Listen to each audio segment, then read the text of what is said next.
نحمده ونصلي على حبيب الكريم أما بعد فأعوذ بالله من الشيطان الرجيم بسم الله الرحمن الرحيم إن الله وملائكته يصلون على النبي يا أيها الذين آمنوا صلوا عليه وسلموا تسليما صلى الله على النبي وبارك وسلم صلوا عليه صلاة دائما عليك يا حبيب الله صلى الله تعالى عليه وسلم كان رسول الله صلی اللہ تعالی علیہ وسلم ابیض ملیحا مکسرا۔ محترم احبہ، آج کے اس درس میں ہم اللہ کے رسول صلی اللہ تعالی علیہ وسلم کے حلم، صبر اور عفو درگزر کا تذکرہ کریں گے۔ قاضی عیاض رحمۃ اللہ تعالی علیہ اپنی کتاب شفا شریف میں ان حلم، احتمال، صبر اور عفو کی تعریف کرتے ہیں کہ طاقت کے باوجود درگزر کرنا اور مصائب و آلام پر صبر یہ ایسی صفات ہے جن کے معنی میں باریک سا فرق ہے، یعنی حرکت میں لانے والے اسباب کے وقت باوقار رہنا اور نفس کو قابو میں رکھنے کا نام حلم ہے۔ غم اور ایذا کے وقت نفس کو مطمئن رکھنا احتمال کہلاتا ہے، اور صبر کے بھی تقریباً یہی معنی ہے، جبکہ مواخذہ نہ کرنے کو عفو کہتے ہیں۔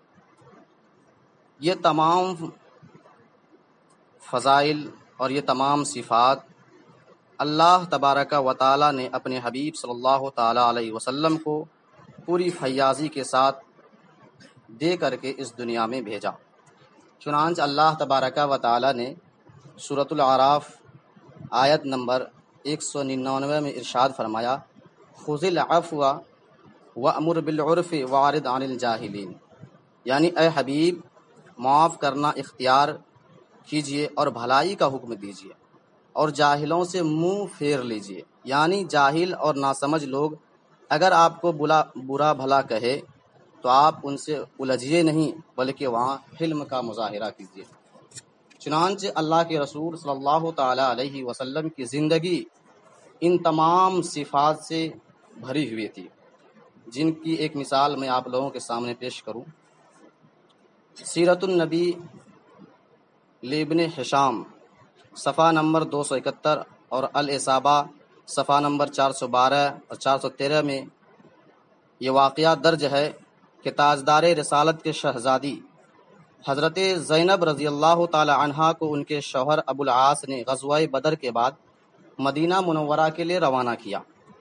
جب قریش مکہ کو ان کی روانگی کا علم ہوا تو انہوں نے حضرت زینب کا پیچھا کیا، حتیٰ کہ مقام ذی طویٰ میں انہیں پا لیا۔ حبار بن اسود نے حضرت زینب رضی اللہ تعالی عنہا کو نیزہ مارا، جس کی وجہ سے آپ اونٹ سے گر گئی اور آپ کا حمل بھی ساقط ہو گیا۔ اب اتنے بڑی اذیت پہنچانے والے کے ساتھ رحمت عالم صلی اللہ تعالی علیہ وسلم کا سلوک ملاحظہ کیجیے۔ چنانچہ حضرت جبیر بن مطعم رضی اللہ تعالی عنہ فرماتے ہیں کہ جعرانہ سے واپسی پر میں سید عالم صلی اللہ تعالی علیہ وسلم کے پاس بیٹھا تھا کہ اچانک دروازے سے حبار بن اسود داخل ہوا۔ صحابہ کرام رضی اللہ تعالی عنہم اجمعین پکار اٹھے، یا رسول اللہ، یہ حبار بن اسود ہے۔ آپ نے ارشاد فرمایا، میں نے اسے دیکھ لیا ہے۔ اتنے میں ایک شخص اسے مارنے کے لیے کھڑا ہوا تو نبی کریم صلی اللہ تعالی علیہ وسلم نے فرمایا کہ آپ بیٹھ جائے۔ اتنا دیکھنا تھا کہ حبار نے قریب آتے ہی کہا، اے اللہ عز و جل کے نبی، آپ پر سلام ہو، میں گواہی دیتا ہوں کہ اللہ کے سوا کوئی معبود نہیں، اور میں یہ بھی گواہی دیتا ہوں کہ محمد صلی اللہ علیہ وسلم اللہ کے رسول ہیں۔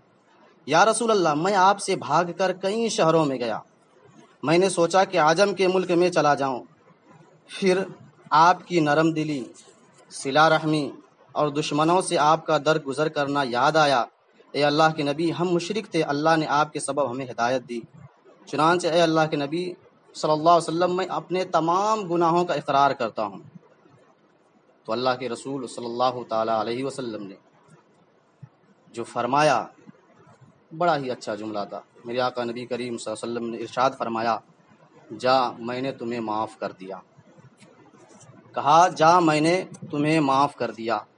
اللہ تعالیٰ نے تم پر احسان کیا کہ اس نے تمہیں اسلام کی ہدایت دے دی، اور اسلام